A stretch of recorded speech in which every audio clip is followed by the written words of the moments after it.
Demon Slayer and My Hero Academia are two of my favourite series. Just kidding, My Hero's just okay. Across the YouTubing shorts debating community, the topic of Demon Slayer characters versus the My Hero ones are a pretty big debate. However, as someone who scales both series, I don't really have good news for people who think that Yoriichi, Muzan, or even Tanjiro could solo My Hero Academia. People mostly look at who looks cooler and who's the best ranked character rather than who would actually win in a fight. So today I'm here to prove that power scaling wise these series are barely comparable at all. Also, this video is being made, written and edited before the Deku vs Asta reveal, so yeah, pretty good timing, and I'm pretty sure I won't have this video be outdated whatsoever. If you enjoyed this video then make sure to like, subscribe, and let's just get on with it. I would scale Demon Slayer characters being able to destroy city blocks to entire towns. This is because Doma, when heavily weakened, is able to create a large ice structure which would require the power of equal to 70 to 321 tons of TNT to destroy, which are enough to completely destroy multiple city blocks. The town level scaling comes from Gyacho's self-destruction, which was able to output power equal to 9.52 kilotons of TNT, with demons that are far above Gyacho scaling higher than this, along with many of the Hashira. Speed feats wise, there are several big ones, with Myuichiro being able to cut 10,000 fish in a second, which would be him moving it over 403,000 miles per hour, and Zenitsu being able to blitz lightning itself, which would require him moving at 1.3 million miles per hour. The other main factor to this debate are the hacks and abilities that Demon Slayer characters have, such as regeneration that demons have, and they're pretty insane, along with the regeneration nullification that Demon Slayers possess. Some Demon Slayers are even able to heal minor wounds as well. There are also the likes of Muzan, who's able to adapt to poisons that he hasn't even experienced before. Enmu can put people to sleep. Shinobu and Gyacho have pretty lethal poisons, and Tanjiro has many abilities such as precognition, analytical prediction, and limited illusion creation, and can get stronger with rage. Now, that all sounds pretty insane. I mean, when have you ever seen My Hero Academia characters move at over 1 million miles per hour or destroy entire towns? Well, literally at the very beginning of the series, Shoto Todoroki was able to create an insanely big ice structure in a short amount of time, akin to Doma, but in a way that's in a much larger scale, and faster as well, requiring power equal to 3.07 megatons of TNT, or enough to destroy entire cities, and can destroy said structure with his fire, with enough power to equal 10 kilotons of TNT. There are several characters who can take Todoroki's fire, meaning that, bare minimum, they should all be around town level. And as I said, this is at the very beginning of the series. Characters would get way stronger after this. Todoroki's ice structure would be over 300 times more powerful than Gyacho's self-destruction, and characters can take this point blank. Now yes, there are several characters who are far above Gyacho, however it's to an unquantifiable amount. You cannot objectively prove that characters like Yoriichi are over 300 times stronger than Gyacho, even if it's likely to be the case. You could say the Demon Slayer mark is a 100 times increase, which would make Todoroki's attacks only 3.22 times greater, and would be much more believable for characters like Muzan and Yoriichi to be stronger than that. However, I do have an issue with the multiplier being that big. As I explained in my Tanjiro vs Jonathan video, basically the Kokoshibo fight would be absolutely insane. We already know that Kokoshibo is holding back against Myuichiro, Seinmei and Gyomei, but it would be to an insane degree. He starts off stomping base Myuichiro, who then activates his mark, and Kokoshibo still stomps him in a similar amount of effort, meaning he would have been holding back his power 100 times. Then Seinmei in base comes along and does better than marks Myuichiro, which by this logic would mean that base Seinmei would be 100 times stronger than base Myuichiro. And then Seinmei activates his mark, and Kokoshibo is still league stronger than him. With this, Kokoshibo would have been holding back his power 10,000 times when he first met Myuichiro. Imagine just 10,000 Myuichiros, and that is the strength of marked Seinmei alone, which, quite frankly, is more ridiculous than saying the mark is 100 times of an increase.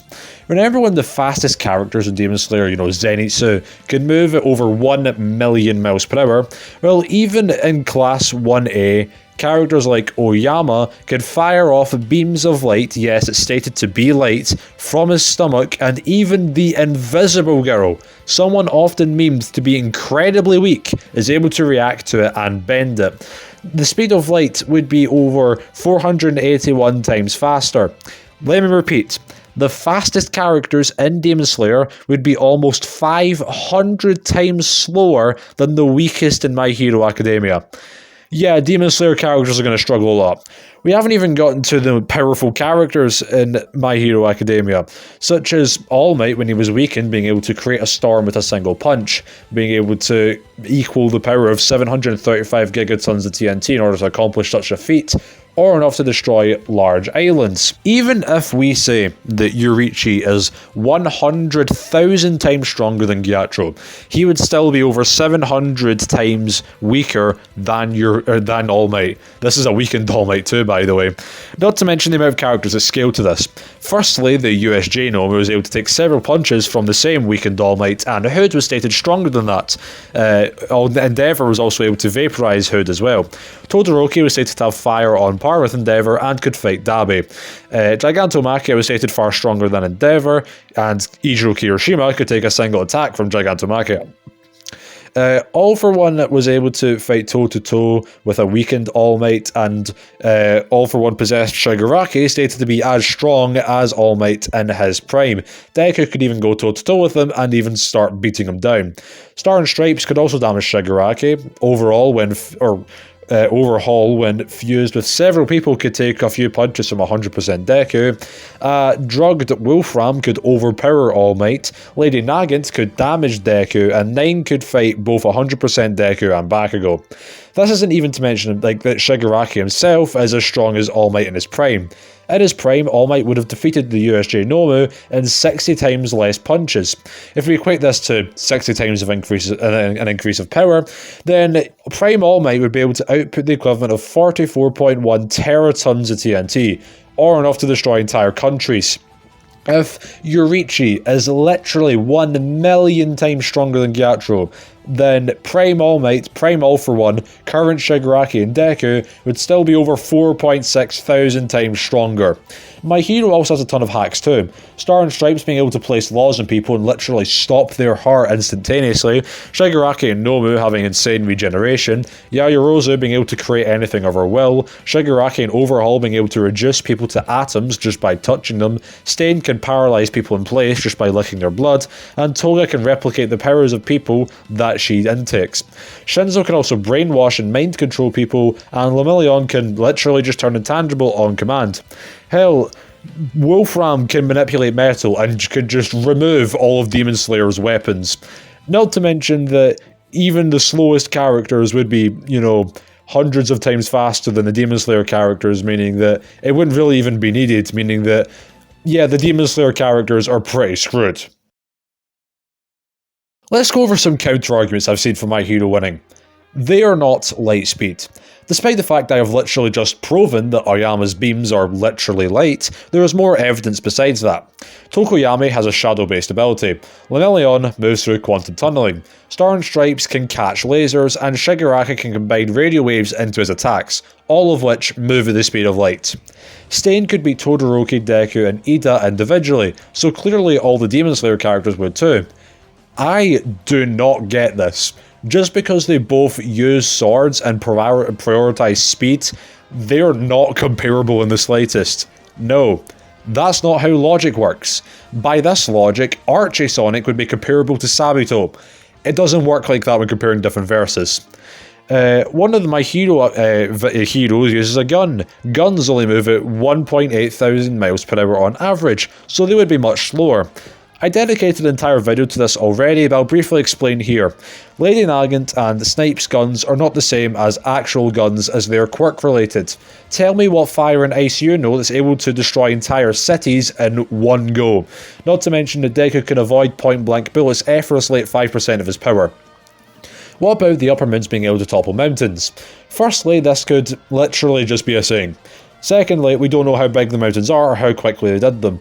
So if we say that they toppled the smallest mountains instantaneously, which is the best of both worlds, they'd be able to output the equivalent of 1.5 megatons of TNT, but would still be weaker than beginning of the series Todoroki. Why can't Enmu just put them to sleep? Not only are they way too fast and would blitz Enmu before he could do so, but Midnight literally has the same ability. Demon King Tanjiro cannot die as his one weakness, the sun, has been removed. Just because you do not have any weaknesses does not mean that you cannot lose at all. If we take a mastered Ultra Instinct, Super Saiyan 100 Kaioken times a billion Goku, and he punches Demon King Tanjiro, would Tanjiro live just because Goku isn't able to exploit a weakness of his? No, that's pretty dumb. Deku's bones break whenever he uses more of his power, so he would lose every fight. Not only is Deku able to use most of his power now without breaking his bones, he can fight with said broken bones for a very lengthy amount of time, not to mention he is just one character in a full series that we're comparing here. The Nichiren blades would be able to negate Nomu and Shigaraki's regeneration. This one is true. They probably could, if they were strong enough. The issue here is that no one is powerful or fast enough to even cause a tiny dent of damage to them. Yoriichi would beat Mineta. Well, about that, Mineta can dodge attacks from Deku and 9, making him faster than light, and can take attacks from Kaminari, going all out, who can counteract Tokoyami's attacks, who can block explosions from Bakugo, who scales to Todoroki. Yeah, Mineta would unironically beat Yoriichi, and I cannot wait for people to start hating me over this. If you enjoyed this video, you didn't. You probably didn't after I proved that someone that everybody hates beats a fan favorite. But I mean, I didn't even go over some other stuff like possible large country or multi-continental scaling you could give to My Hero Academia, which, yeah, that exists. Anyways, I'll see you next time.